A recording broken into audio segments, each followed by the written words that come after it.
నమస్తే, నా పేరు ప్రశాంతి. వై న్యూస్ కు స్వాగతం. స్వాగత సుమాంజలి. గుండె సంబంధిత శస్త్రచికిత్స చేయించుకుని సంపూర్ణ ఆరోగ్యంతో విచ్చేస్తున్న మన ప్రీతమ నేత, మాజీ ఆర్థిక మంత్రి వర్యులు, తెలుగుదేశం పార్టీ పొలిట్ బ్యూరో సభ్యులు గౌరవశ్రీ యనమల రామకృష్ణుడు గారికి నా హార్దిక స్వాగత సుమాంజలి. ఉప్పాడ త్రిమూర్తులు, తుని మండల టీడీపీ బీసీ సెల్ ఉపాధ్యక్షులు, వల్లూరు, తుని మండలం. పేదోడి ఆకలిని జగన్మోహన్ రెడ్డి మరిస్తే పట్టెడన్నంతో పేదల కడుపు నింపేందుకు కూటమి ప్రభుత్వం అన్నా క్యాంటీన్లు పునరుద్ధరించిందని హోంమంత్రి వంగలపూడి అనిత చెప్పారు.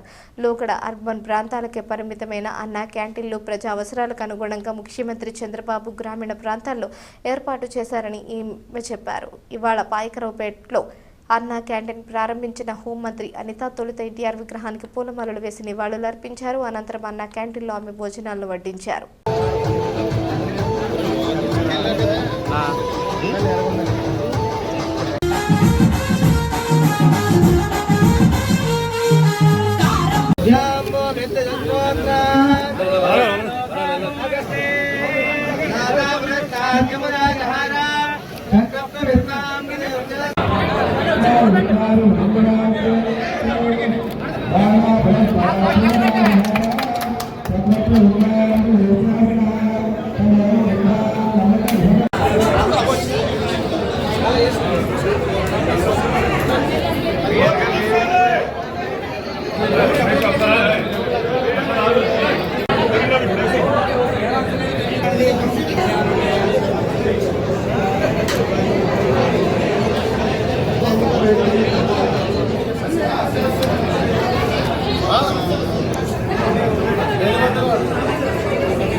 ఈ రోజు ఒక సుదినం కింద భావించాలి.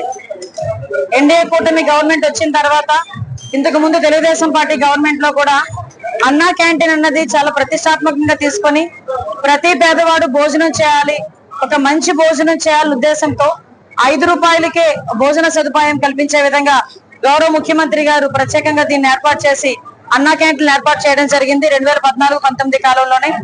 తర్వాత వైఎస్ఆర్ గవర్నమెంట్ వచ్చిన తర్వాత అంటే పేదవాడి ఆకలి విలువ కూడా తెలియని వ్యక్తిగా అప్పుడున్న ముఖ్యమంత్రి జగన్మోహన్ రెడ్డి అన్నా క్యాంటీన్లు కూడా రద్దు చేసి అన్నా క్యాంటీన్ భవనాలని కూడా ఎందుకు నిరుపయోగంగా పడివేసే పరిస్థితి కూడా మనందరం కూడా చూసాం.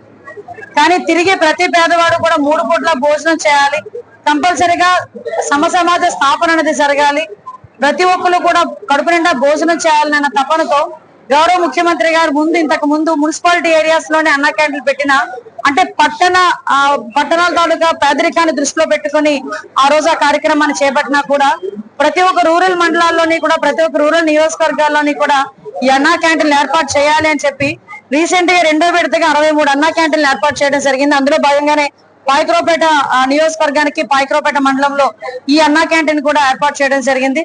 ఇది సుమారుగా 61 లక్షల రూపాయలతో ఇది నిర్మాణం కూడా జరిగింది.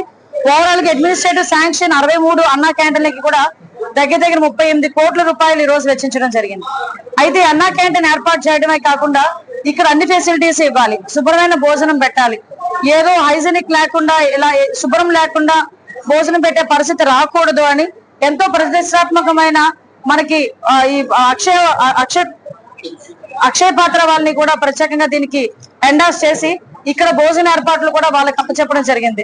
ఓవరాల్ గా ఈ రోజు ఎవరైనా పేదవాడు ఇక్కడ పాయకరావుపేట హెడ్ క్వార్టర్ అనేసరికి ఎలా ఉంటుందంటే చుట్టుపక్కల రూరల్ ఏరియా నుంచి మార్నింగ్ అయ్యేసరికి ఏ పనుల గురించో లేకపోతే ఏ షాప్ ఏదైనా వ్యాపార నిమిత్తమో లేకపోతే ఏదైనా కొనుక్కోవడానికో దేనికో దానికి రూరల్ ఏరియాస్ నుంచి చాలా మంది వస్తుంటారు. చాలా మంది ఇక్కడ దినసరి కూలీలు చేసుకునే వాళ్ళు చాలా మంది ఉంటారు. వీళ్ళందరికీ కూడా మధ్యాహ్నం అయ్యేసరికి భోజనం లేక హోటల్లో తినే స్తోమత లేక చాలా ఇబ్బందులు పడే సందర్భం నుంచి ఈ రోజు అన్నా క్యాంటీన్ నిజంగా వాళ్ళ అందరికీ కూడా వరం కింద భావించాలి. ఇక్కడ 5 రూపాయలకే మధ్యాహ్నం భోజనం, అదే విధంగా మార్నింగ్ కూడా టిఫిన్ కూడా ఏర్పాటు చేయడం జరుగుతుంది. ఒక ఆదివారం తప్పించి సోమవారం నుంచి శనివారం వరకు కూడా ఉదయం మార్నింగ్ టిఫిన్ 7:30 నుంచి 9:30 వరకు టిఫిన్ అవైలబిలిటీలో ఉంటుందండి. అదేవిధంగా లంచ్ కూడా 12 గంటల నుంచి 3 గంటల వరకు కూడా లంచ్ అవైలబిలిటీలో ఉంటుంది. ఒక సండే మాత్రమే అది హాలిడే ఇచ్చున్నారు.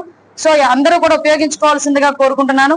ప్రత్యేకంగా ఈ అన్నా క్యాంటీన్ అన్నది చాలా రాష్ట్రాల్లోని కూడా ప్రతిష్టాత్మకంగా తీసుకొని చేస్తున్న సందర్భం. మనందరికీ తెలుసు, అమ్మా క్యాంటీన్ అని తమిళనాడులో కూడా ఏర్పాటు చేయడం, అందరినీ కూడా ఆదర్శంగా తీసుకొని ఇక్కడ అన్నా క్యాంటీన్ ఏర్పాటు చేయడం. ఆ రోజుల్లో 2019-24 టైంలో చాలా వైఎస్ జగన్మోహన్ రెడ్డి సీఎం గా అయిన తర్వాత మేమందరం కూడా చాలా బతిమాలం. లిటరీ చెప్పాలంటే, పోనీ అన్నా క్యాంటీన్ అని పెట్టేసి మీ నాన్న పేరు రాజన్నా క్యాంటీన్ అని పెట్టుకోవయ్యా బాబు, అంతేగాని అన్నా క్యాంటీన్ క్లోజ్ చేయొద్దు అని లిటరలీ చెప్పాలంటే బతిమాలుకున్నాం. అయినా స్వాగత సుమాంజలి గుండె సంబంధిత శస్త్రచికిత్స చేయించుకుని సంపూర్ణ ఆరోగ్యంతో విచ్చేస్తున్న మన ప్రీతమ నేత, మాజీ ఆర్థిక మంత్రి వర్యులు, తెలుగుదేశం పార్టీ పొలిట్ బ్యూరో సభ్యులు గౌరవ శ్రీ యనమల రామకృష్ణుడు గారికి నా హార్దిక స్వాగత సుమాంజలి. పప్పు నవీన్, తుని మండల టీడీపీ వాణిజ్య విభాగం అధ్యక్షులు, టి వెంకటాపురం, తుని మండలం.